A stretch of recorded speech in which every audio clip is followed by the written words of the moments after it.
বলছি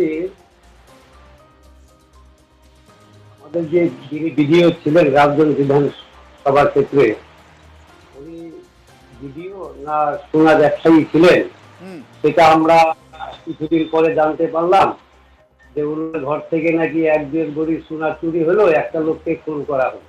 হুম।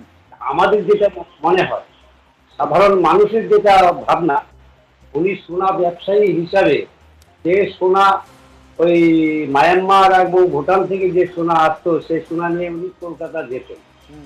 ওনার আরেকটা নাম হলো দাবাং ভিডিও। রাজগঞ্জ বাসী ওনাকে জানেন, উনি দাবাং ভিডিও এবং সোনা ব্যবসায়ী ভিডিও। আমরা রাজগঞ্জবাসী হিসাবে এটা আমরা রাজ্য সরকারের কাছ থেকে আশা করিনি যে 15 বছরে যে এই পশ্চিমবঙ্গ নামক যে রাজ্য, হুম। সেটাকে একবারে তলানিতে নিয়ে গিয়েছে।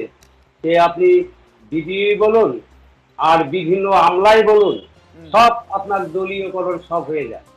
আর সাধারণ মানুষ সেখান থেকে সব সময় ধরে কিন্তু বঞ্চিত ছিল। সেই বঞ্চিতর কারণে এই যে কদিন আগে যে ইলেকশন হলো, পশ্চিমবঙ্গে পরিবর্তন হলো, এই ভোট দিয়ে পাবলিক বলছে যে আমরা এতদিনে মুক্তি পেলাম, আমরা এতদিন পেলাম, আমরা এবার মুক্তি মুক্তি পেয়েছি।